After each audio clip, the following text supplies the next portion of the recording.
Je rêve d'inviter ma jolie voisine chez moi. Mais je suis un peu gêné. Je n'ai pas nettoyé ma maison pendant 10 ans. C'est pourquoi elle est devenue un véritable dépotoir. Cependant, ma voisine est venue de manière inattendue, avec une pince sur le nez et un étranger. Il semblerait qu'elle ait appelé l'inspection sanitaire, parce qu'elle était fatiguée de la puanteur constante venant de ma maison. L'étranger est entré, pendant que je restais en arrière avec Greta pour me présenter et lui serrer la main. Tu te moques de moi? Je n'ai pas assez de désinfectant pour ça. Elle est partie, et l'inspecteur sanitaire m'a donné 1 semaine pour nettoyer mon appartement, où je serai expulsé. Après le verdict, j'étais offensé et en colère contre Greta. Je n'avais pas l'énergie pour la nettoyer avant. Comment j'étais censé le faire maintenant?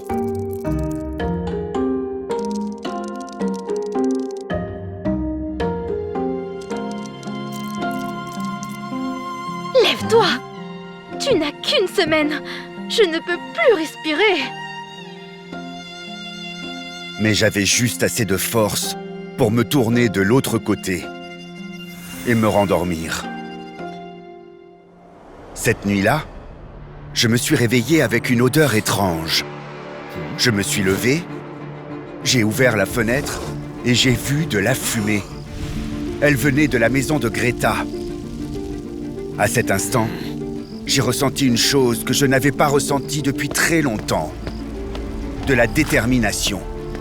Donc, je suis entré dans l'appartement de ma voisine.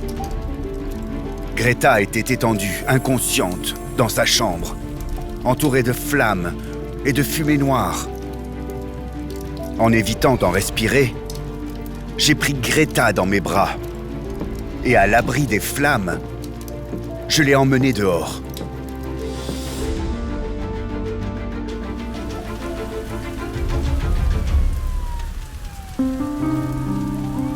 Les pompiers et une ambulance sont rapidement arrivés et ont réussi à éteindre le feu.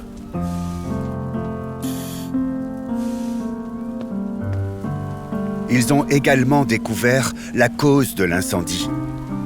Les bâtons d'encens que Greta avait allumés pour échapper à la puanteur qui venait de chez moi.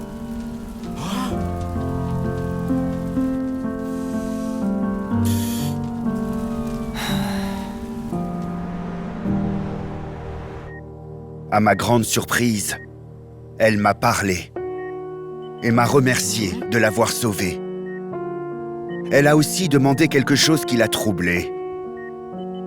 On t'a donné 1 semaine pour nettoyer ta maison. Tu n'as absolument rien fait. Mais quand tu as senti la fumée, tu as été le premier du voisinage à venir me sauver. Pourquoi? Je crois connaître la réponse à cette question. La chose la plus importante pour un homme, c'est de se sentir utile.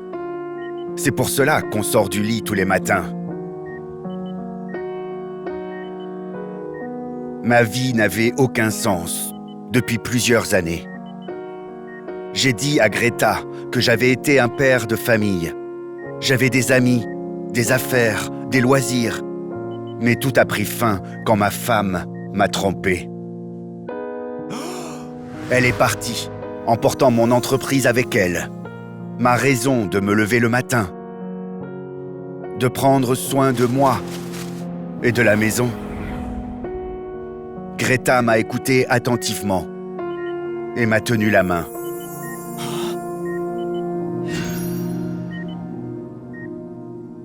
Quelques jours plus tard, après que Greta soit sortie de la clinique, je l'ai retrouvée avec des fleurs et un nouveau look. Elle ne m'a pas reconnu au début, mais quand elle a réalisé que c'était moi, elle m'a complimenté. Je lui ai proposé de rester chez moi pendant que je réparais sa maison. Donne-moi une chance, je te la dois. S'il n'y avait pas la puanteur, il n'y aurait pas eu l'incendie. Finalement, Greta a accepté. Et quand je l'ai amenée chez moi, elle ne pouvait pas en croire ses yeux, parce que j'en avais nettoyé chaque centimètre carré, juste pour qu'elle soit à l'aise pour y rester. Greta a accepté mon offre et ne l'a jamais regretté. Finalement, elle s'est retrouvée avec un mari qui était prêt à faire n'importe quoi pour elle. Tandis que moi, j'ai une femme qui a redonné un sens à ma vie. Un foyer n'est pas une pièce avec 4 murs, mais un espace avec 2 cœurs aimants.